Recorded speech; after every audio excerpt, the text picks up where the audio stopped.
Bom dia, despertos. Rodolfo Camilo aqui com o Devocional Despertar, o seu encontro diário com a presença e com o reino de Deus. Amém? Salmos 34, verso 4 diz: Busquei o Senhor e Ele me acolheu, livrou de todos os meus temores. Então você precisa se lembrar que precisa buscar o Senhor, que Ele pode te acolher e que Ele vai te livrar de todos os seus temores. Amém? Encerrando essa semana, eu quero falar hoje com você sobre milagres, respostas e destino. Milagres, resposta e destino. Marcos capítulo 8, eu quero ler com você hoje. Marcos capítulo 8, verso 22 ao 26. A Bíblia relata que então chegaram a Betsaida e lhe trouxeram um cego e pediram a Jesus que tocasse nele. Jesus, tomando o cego pela mão, levou-o para fora da aldeia.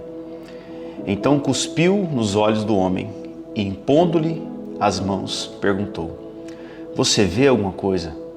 O homem, recuperando a visão, respondeu: Vejo pessoas, mas elas parecem árvores que andam. Então Jesus novamente pôs as mãos sobre os olhos dele. E o homem, passando a ver claramente, ficou restabelecido. E distinguia tudo de modo perfeito. E Jesus o mandou para casa, recomendando-lhe: não entre na aldeia. Amém? A primeira chave que eu quero deixar para você é: Jesus sabe como agir na sua vida. Betsaida era a cidade natal de Pedro, André e Filipe, significa casa de pesca. A Bíblia relata que próximo ali ele fez alguns milagres, dentre eles uma das multiplicações dos pães. E fato é que Jesus tem a sua forma de fazer os seus milagres, de curar, de ensinar. É lindo ver como ele agia de formas distintas, sempre tocando na intimidade e raiz dos problemas das pessoas. Aqui nós vemos que chegou até ele um cego, trouxeram até ele alguém que tinha um problema, era cego, e pediram para Jesus tocar nele. Certamente um dos discípulos, talvez Pedro, André ou Filipe, por serem naturais ali, foi quem levou o cego até Jesus. Quem levou o cego até Jesus sabia exatamente que Jesus podia curar ele se tocasse nele, conhecia o poder, a majestade de Jesus. Sabia que somente uma palavra, um toque poderia curar. Quando ele fala, então chegaram a Betsaida e lhe trouxeram um cego e pediram para que Jesus tocasse nele. A Bíblia fala que Jesus pegou ele pela mão, conduziu ele e levou ele para fora da aldeia. Talvez não foi algo tão confortável para ele. Pensa comigo, chega um homem na cidade, acompanhado de alguns amigos, ninguém conhece, ensinando coisas muito revolucionárias para aquela época. Aí alguém chega com um cego e pede para ele curar. Ó, tá aqui. As pessoas incrédulas ali daquela cidade certamente iriam questionar o seu método. Podiam até interferir no que Jesus estava fazendo. Já aconteceu com Jesus algumas vezes, quando questionavam ele: com que autoridade você pode fazer isso? Com que autoridade você pode curar no sábado? Com que autoridade você faz isso? Sabe? Então Jesus pega o cego e o retira da aldeia. Ele não faz isso por acaso. Ele sabe que para alguns milagres acontecerem na sua vida, você vai precisar sair de alguns ambientes. Existem alguns ambientes, alguns lugares que oprimem o agir de Deus, que limitam o agir de Deus. Sim, Deus pode todas as coisas, Deus pode fazer tudo onde Ele quiser, onde Ele bem entender. Mas existem alguns lugares que o que Ele faz não produz um bom efeito na vida daquelas pessoas, porque elas não compreendem, elas não entendem, porque alguns lugares exaltam demais o poder dos homens e não o poder de Deus. É fato que Jesus tinha algumas manias estranhas, cuspiu nos olhos daquele homem, impôs as mãos sobre eles. É estranho, mas funcionou. Ele faz inúmeros milagres de diferentes formas, cada vez de forma única, mostrando que Ele age de acordo com a nossa realidade e com a nossa necessidade. Sabe, Jesus tira aquele homem daquele contexto, engessado, incrédulo, e faz aquilo que precisava fazer. Eu repito, talvez seguir Jesus não foi muito confortável para aquele cego, mas ele confiou naquele que estava o conduzindo. E é isso que você precisa entender. Talvez não vai ser confortável para você, mas se você decidir acompanhar Jesus, você precisa confiar que está em boas mãos e que Ele sabe o que está fazendo. Mesmo que o que Ele estiver fazendo na sua vida não seja muito bem compreendido por as pessoas que estão à sua volta. E talvez esse seja o motivo dele tirar você de certos ambientes. A segunda chave, respostas certas, milagres completos. A Bíblia fala que Jesus cuspiu nos olhos do homem, impôs-lhe as mãos e perguntou: você vê alguma coisa? O homem, recuperando a visão,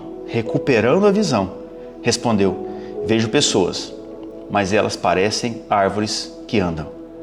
Sabe, para quem não enxergava nada, ver alguma coisa, ver pessoas, já era algo extraordinário, sim ou não? Mas ele estava vendo pessoas como árvores. Mas Jesus não quer que a gente enxergue pessoas como coisas, como algo inanimado. Pessoas são únicas. Jesus queria fazer algo completo, queria trazer clareza total para aquele homem. Então Jesus novamente pôs as mãos sobre os olhos dele e o homem, passando a ver claramente, ficou restabelecido e distinguia tudo de modo perfeito. Então Jesus fez de novo. Sabe, para aqueles que trouxeram aquele cego, crendo que Jesus, só de tocar, já iria curar, vendo que aquela cegueira não tinha sido restabelecida por completo, poderia ter pensado alguma coisa, mas aqueles que estavam com Jesus fora da aldeia conheciam o Mestre. Eles confiavam no agir dele. Ele podia ter feito de uma só vez? Sim, mas não teria ensinado um princípio para aqueles que ali estavam. Os incrédulos haviam ficado na aldeia. Quem estava ali com ele, sabe, naquele milagre, eram os que precisavam e confiavam naquilo que estava vendo. Quando Jesus nos tira a cegueira, Ele quer que vejamos claramente para poder distinguir tudo de modo perfeito. Aquele cego ali sou eu, aquele cego ali é você, no ambiente errado, não enxergando com clareza, sendo guiado de forma incongruente com a cultura do reino, que confiou, que decidiu confiar no caminhar de Jesus, que decidiu confiar no agir de Jesus e foi restabelecido de modo perfeito. Terceira e última chave para encerrarmos: milagres apontam novos destinos. A Bíblia fala que Jesus o mandou para casa e recomendou: não entre na aldeia. Ou seja, onde esse cego morava? Qual era a casa dele? Para onde Jesus mandou ele? Qual foi o destino que ele deu ele? Sabe? Mas foi muito claro: não entre na aldeia. Ou seja, ali não era a casa dele, não era o lugar dele. Jesus sabia para onde estava mandando ele. O milagre estava feito, mas a vida dele iria continuar. Certamente não iria seguir Jesus no seu ministério. Então Jesus lhe dá uma direção: não volte para a aldeia. Não voltar para a aldeia é não voltar para o lugar que te rotulavam, que te julgavam, que te oprimiam. É seguir a sua jornada sabendo que agora você vê claramente e distingue tudo de modo perfeito, porque o Messias te tocou e isso é o suficiente. Deus algumas vezes vai te convidar para sair de alguns lugares. Outras vezes Ele vai te expulsar. Sabe, existem alguns ambientes que cultivam a dor, porque sabem que a dor é um meio de manipulação, de rendição. Porque a dor traz carência e a carência aprisiona as pessoas. Mas Deus não pensa assim. Ele quer te tocar, Ele quer te curar, Ele quer te libertar. Ele quer fazer da sua vida um testemunho e assim faz com que outros encontrem um caminho, porque o milagre tem que produzir arrependimento.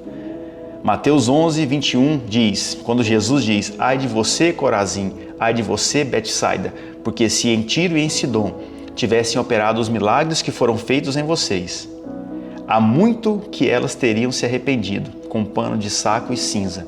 Quando Jesus fala sobre isso, Ele deixa claro que os milagres têm que produzir arrependimento naqueles que o presenciaram. A caminhada cristã é sobre isso: arrependimento e reino dos céus. Então eu quero que hoje você se lembre de tudo que Deus já fez na sua vida. e como isso mudou a sua vida. Os milagres só te curaram ou geraram testemunho para as pessoas que te cercaram? Os milagres tiraram você de ambientes hostis? Os milagres deram para você um novo destino? Talvez seja a hora de você lembrar disso e seguir um novo caminho na total dependência de Jesus e não de pessoas. Amém? Eu quero orar com você, orar pela sua vida. Se você puder, feche seus olhos.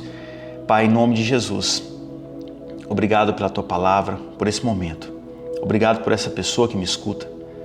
Obrigado, Deus, porque ela tirou um tempo para escutar a Tua palavra. Eu sei que essa palavra entrou nela e mexeu nela, Pai, em áreas às vezes não tão confortáveis. Mas eu sei que o Senhor está tirando a nossa cegueira dia após dia. Está nos fazendo ver com clareza e distinguir com perfeição aquilo que o Senhor coloca à nossa frente. Então eu quero pedir ao Senhor por essa pessoa, Pai, que o Senhor toque nela aonde o Senhor precisa tocar. Só o Senhor sabe, Pai, na raiz, na intimidade. Faça, Pai, de modo completo na vida dela. Que aquilo que o Senhor tem feito, aquilo que o Senhor está fazendo na vida dela, dê a ela um novo destino no Senhor. Dê a ela, papai, um novo caminho e que ela dê a resposta certa para o Senhor. E que o testemunho que o Senhor está gerando na vida dela toque a muitos, em nome do Senhor Jesus. Amém? Glória a Deus pela sua vida, pela sua casa, pela sua família. Eu oro para que você tenha um dia de paz, um dia de boas notícias, um dia de boas memórias, um final de semana abençoado na presença do Senhor. Que Deus continue falando no seu coração. E se você ainda não nos segue no Spotify, no YouTube, no Instagram, segue lá, compartilha, deixa o seu comentário. E se você lembrou de alguém, mande essa mensagem para alguém. Eu tenho certeza que Deus vai fazer em nome de Jesus. Amém? Agora fala aqui para mim. O que essa mensagem trouxe ao seu coração? Como ela tocou o seu coração? Deixe o seu comentário aqui no grupo. Deixe o seu comentário aqui no YouTube, no Instagram, no Spotify. Por onde essa mensagem chegou. Compartilhe aquilo que o rio transbordou na sua vida. Amém? Você tenha um final de semana abençoado. Eu espero você aqui na próxima segunda para a honra e glória do Senhor Jesus. Amém.